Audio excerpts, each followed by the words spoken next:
Christmas horror story, The Legend of Krampus. Christmas का त्यौहार Christian culture में बहुत अहम माना जाता है और क्रिसमस को दुनिया भर में सेलिब्रेट भी किया जाता है। क्रिसमस से जुड़ी एक बात ये भी है कि जो बच्चे पूरे साल अपने गुड बिहेवियर में रहते हैं उन्हें सेंटा क्लॉस उनके मनचाही गिफ्ट देते हैं।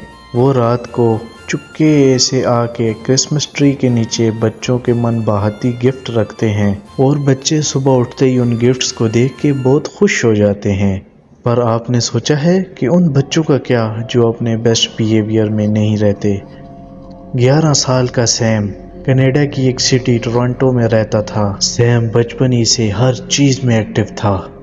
वो स्पोर्ट से लेके एकेडमी तक हर चीज़ में बेस्ट था, लेकिन इन सारी चीज़ों के चलते सैम के अंदर काफ़ी घमंड आ गया था। वो अपने आप को अपने क्लासमेट से ऊपर मानता था और कम स्कोर करने वाले बच्चों को बुली भी किया करता था। उसकी कंप्लेंट्स काफ़ी बार की गई, लेकिन सबको पता था कि वो पढ़ने वाला एक ब्राइट स्टूडेंट था। इस वजह से उसे सब प्यार से समझाया करते थे, पर सैम किसी की बात नहीं सुनता था। उस साल सैम ने क्लास में एक दफ़ा फिर टॉप किया और इस साल की तरह उसका घमंड ऊंचाइयां छू रहा था। उसने क्रिसमस के दिन बहुत सारी विशेस भी मांगी थी। क्रिसमस के दिन सैम के मन में एक आइडिया ने जन्म लिया। वो सेंटा को अपनी आंखों से देखना चाहता था।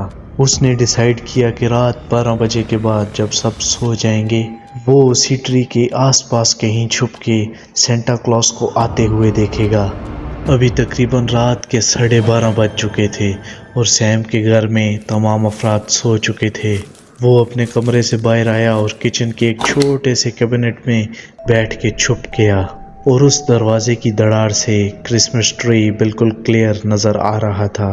वो वहाँ पर बैठ के इंतज़ार ही कर रहा था कि उसे बेल्स बजने की आवाज़ आई। और कहानियों की बात की जाए तो ये आवाज़ हूबहू सेंटा क्लॉस की व्हीकल से मिलती थी। सैम बहुत खुश हो गया। उसे यकीन आ गया कि सेंटा क्लॉस आने वाले हैं और वो उस रात उन्हें अपनी आंखों से देखेगा। और तभी चिमनी से किसी के नीचे आने की सैम को आवाज़ें आने लगी। वो अपनी नज़रें चिमनी पर गड़ाए बैठा था कि उसको अचानक नज़र आया कि चिमनी के नीचे किसी के पाँव आ रहे हैं। वो तो किसी सेंटा क्लॉस के नहीं बल्कि किसी जानवर के लग रहे थे। सैम को तो कुछ भी समझ नहीं आ रहा था। अचानक से उस चिमनी में एक ख़तरनाक किस्म की चीज़ बाहर को आई। उस अजीब सी चीज़ के सर पर 2 सींग थे और उसका मुंह खुला हुआ था। वो तेज़ तेज़ सांसें ले रहा था और उसके हाथ में एक आग से सुलगी रॉड थी।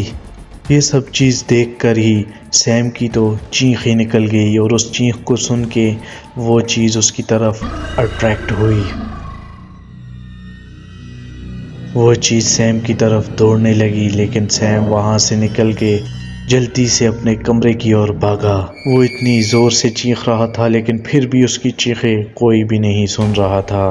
वो चीज़ किसी मॉन्स्टर की तरह लग रही थी और वो उसका पीछा करते हुए लिविंग रूम की छत पर पहुँच गया और सैम का दिल उसके जिस्म से बाहर आकर धड़क रहा था।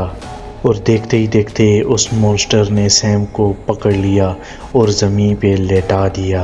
ऐसे में उस मॉन्स्टर ने अपनी गर्म रॉड सैम के हाथ के साथ लगा दी और उसके हाथ से लगते ही सैम को दौरे आने लगे और सैम की आंखें एकदम से लाल पड़ गई थीं। सैम दर्द में चीख रहा था लेकिन उसे कोई भी नहीं सुन रहा था। अब धीरे धीरे सैम की आंखें बंद होने लगीं और वो एकदम से ज़मीन के ऊपर गिर गया। अगले दिन जब सैम उठा तो वो अस्पताल में था और उसके हाथ पे पट्टी बंधी हुई थी और उसके घर वाले उसके पास ही बैठे हुए थे। पूछने पर उन्होंने बताया कि वो लिविंग रूम में सुबह को मिला और उसके पास एक जली हुई लकड़ी भी पड़ी थी। सब ने ये माना कि सैम चिमनी से लकड़ियाँ निकाल के उनसे खेल रहा होगा, जिसकी वजह से उसका हाथ जल गया। लेकिन सैम उस रात की पूरी कहानी अपने घर वालों को बताने लगा। उसने कहा कि जब उसको दौरे पड़ने लगे तो उसको अजीब अजीब चीज़ें नज़र आने लगीं, जैसे उसे अपने घमंड में किए हुए सारे गलत काम उसकी आंखों के सामने नज़र आ रहे थे। کلاس میں سب کو بے عزت کرنا، ان کو بلی کرنا، کبھی کسی کی مدد نہ کرنا۔ اس نے کئی بار اپنی فیملی کو یہ بات بتائی لیکن اس کی اس بات پہ اب تک کسی نے یقین نہیں کیا، اور تقریباً 1 ہفتے بعد سیم ہاسپٹل سے ڈسچارج ہو گیا۔ اس واقعے کے بعد سیم کو رات کو نیند بھی نہیں آتی تھی اور اس نے اس چیز کے متعلق نیٹ پر ریسرچ کی۔ اس کو جب حقیقت پتہ چلی تو اس کے پاؤں تلے سے زمین ہی کھسک گئی۔ اس کو پتہ چلا کہ وہ کرمپس تھا۔ لیجنڈز کی مانے تو کرمپس سینٹا کلاus کی ایک پرچھائی ہے جو ان کو ڈراتی ہے، جو کہ لوگوں کو پریشان کرتے ہیں۔ اور جب سیم نے کرمپس کے بارے میں اور اسٹڈی کی تو اسے سب کچھ پتہ چل گیا تھا۔ اس نے اسی دن سے ڈیسائیڈ کیا کہ وہ اپنے بیہیویئرز میں چینج لائے گا اور وہ ایک اچھا انسان بنے گا، اور یہ سب کر کے اس کو لگا کہ کرمپس دوبارہ نہیں آئے گا۔ لیکن وہ مونسٹر اس کو بار بار دیکھنے لگا، جس کی وجہ سے وہ آج تک چین کی نیند نہیں سویا۔ اگر آپ کو یہ ویڈیو اچھی لگی تو چینل کو سبسکرائب اور ویڈیوز کو لائک لازمی کریں۔ ملتے ہیں نیکسٹ ویڈیو میں۔